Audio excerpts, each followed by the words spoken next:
What's going on, everyone? Welcome back to the show.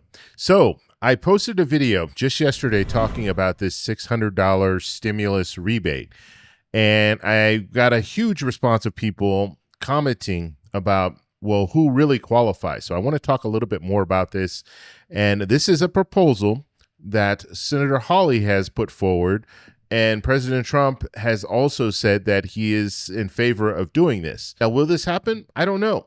We heard just a couple of months ago about Doge, these dividend checks that will be going out, $5,000 for every household. And now we don't hear anything about that anymore.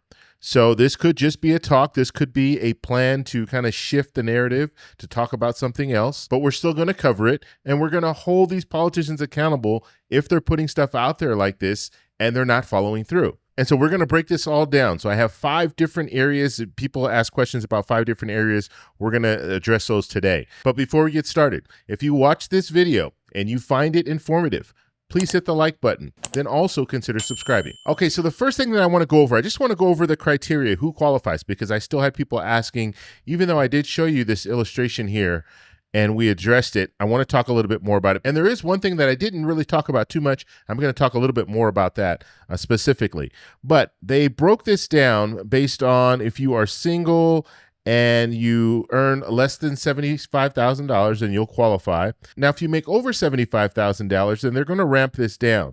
And $95,000, that is the cutoff there. So once you get to $95,000, you're not going to receive $600 at all. But let's say you're in a situation where you earn $80,000, so you're over that $75,000. Do you still get a return? You could get a return. Okay, so that's where this 5% comes in. And you're not going to get the full 600, so you might get, I'm just throwing out numbers here, but you might get 500, you might get 450. And then what they do is once you hit that 95,000, then you're no longer going to receive anything. You won't be able to qualify for anything. Okay, head of household here. Talked about this as well, 112,500. Same thing applies here. The cutoff there would be 132,500. And then married filing jointly, if you make less than 150,000, then you will still receive the full 600, and then they will cut it off at 170,000. Now, what I didn't talk about taxes. So you have to have paid taxes in 2024 in order to qualify for this rebate. And that's what they're going to use, because if let's say they move this through Congress and they're able to pass it, you will see, because they want to advance the check to you early because it's a refundable tax credit. So you will see it this year. And so they're not going to be able to use 2025 because we're in 2025. So they'll go back to 2024. And so if you file taxes back in 2024 and you meet the income thresholds, then you will qualify for this $600. But if you didn't file taxes in 2024, let's say you didn't earn enough to file taxes, there are a lot of people that don't file taxes because they don't earn enough. Well, guess what? You're not going to qualify for this $600. And if this does go through Congress and they pass it, they could make some changes where they'll say you don't need to file taxes, but you do need to let the IRS know your bank account information and all of that, and then they'll still send it out to you. So that could be something that we see. But as it stands right now, you had to have filed taxes in 2024 to qualify for this rebate. And the second thing I want to talk about when it comes to income limits, why have income limits when everyone is contributing to the tariff? So the way that they're rolling this out is, okay, tariffs, we're going to receive money in tariffs, and so we're going to pass that on to the American people. Well, all of us ultimately are going to be paying a little bit more because of tariffs. Because how tariffs work, a company in the US, they want to buy products overseas. Those products come to our border, and then the companies are the ones that have to pay that tariff. And that tariff will go to the federal government.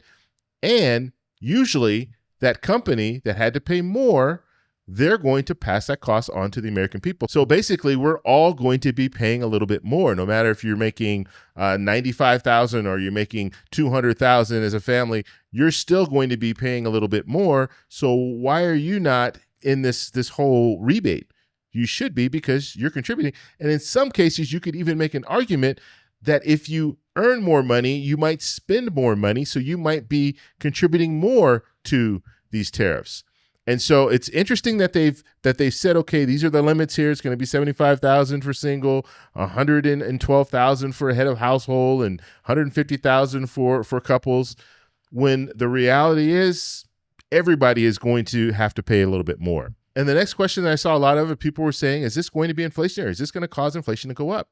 Well, yes, it will. And so not only are we looking at tariffs making prices go up, but if we have some type of a rebate, people are going to have more money in their pockets. They're going to spend that money. And when they spend that money, that's going to drive prices even higher. So in a situation where you have a tariff that is causing prices to go up, and let's just throw something out. I talked yesterday, I talked about TVs. So let's say it's a TV. So you have a TV that's coming from another country. The company in the US that wants that TV, they're going to pay a little bit more, so they have to pay the tariff. And then ultimately, they'll probably pass that cost on to the consumer, so the consumer has to pay a little bit more. So let's say the TV was $1,000 before. Now the TV is, let's just say, $1,200. So it's $1,200 now for you. Now you're going to get a rebate. And when you get that rebate, depending on how many people you have in your family, let's say max out at $2,400, so you have $2,400 now. And you're thinking, well, I do need a new TV. And so now that $1,200, you can afford it if you really wanted to. And so you go ahead and you pay that $1,200, and then everyone that needs a TV at that time, a lot of those people have received these rebates, and they say, okay, you know what? I can afford one too, and I can afford one too. Guess what the company is going to do? The company that's selling you those TVs, if they see the demand is up and people are still buying these TVs, they're going to raise the price even higher. And so now it could go from $1,200 to $1,400. And so, yes, this will be inflationary if we see something like this. We saw that back during the pandemic when they had stimulus checks going out. Stimulus checks were going out, people were out there spending, and we saw inflation. It didn't happen right away. It took a couple of years, but we did see it as a result of this. And so this is something that we need to be aware of. $600, is it worth receiving the $600 if that means that prices are going to go up even higher? And then this brings me to the next problem that I'm seeing when it comes to this talk of a rebate. Is it permanent? No, it's not. And so we could see, just like I was talking about, inflationary, we see prices go up in all these different areas. Well, guess what? If it's not permanent, that means that, let's say 2-3 years down the road, you're going to still be paying $1,200 for a TV, or maybe even $1,400 for a TV, but you're not going to be receiving the rebates. And now the last problem that I'm seeing with this stimulus rebate is it's not going to be enough. And so you have experts out there right now saying that tariffs, the result of tariffs is going to be about $1,500. It's going to cost the average person about $1,500 more. And so if it's $1,500 more, but they're offering you a rebate that's $600 per person, that is not going, it doesn't add up, right? That means you're still going to be paying more, and you're not really, it would be better if you didn't have the tariffs, because you wouldn't see that inflation when it comes to the tariffs, and you wouldn't see that additional $1,500, and you'd be able to keep more of your money. But now you're going to be paying $1,500 more on average, and you're going to get this $600 rebate. Now, if you have a family, then sure, it changes things, because you could get up to $2,400. But still, for most people, it's just not going to be enough. Now, they did say when it comes to tariffs, depending on how much money they're able to collect, they could raise it from $600 up to a higher number. But if you are collecting, and think about this, if you're collecting more in tariffs, what does that mean? That means companies in the U.S. are paying more, because that's what it is. These tariffs are going to the federal government, and they're coming from the companies in the U.S. They're paying more. So guess what? They're probably going to be charging you more. So even though you're getting more than $600, let's say the tariffs come in and they have a lot, so they have a lot of money, and now they're able to pay out a little bit more when it comes to these rebates, you're going to be paying more for the products anyway. So all in all, I just wanted to answer some questions when it comes to tariffs and comes to this rebate. And so on the surface, it does look good. $600 going out to the American people. I think most people would say, yes, go ahead and send me the $600, but you have to break it down. You do have to look at some of the different factors, and some of those factors might be worse than this whole $600. So I want to know what you guys think about it. So let me know in the comments below. If you like this video, please give me a thumbs up. Please subscribe for more, and I'll talk to you in the next one. Bye. So that's all we have for this video. Make sure if you guys want to send me an email, you can do that, david@thetecshow.com. Like the video, subscribe for more, and check out these videos over here for some more great content. Talk to you later. Bye.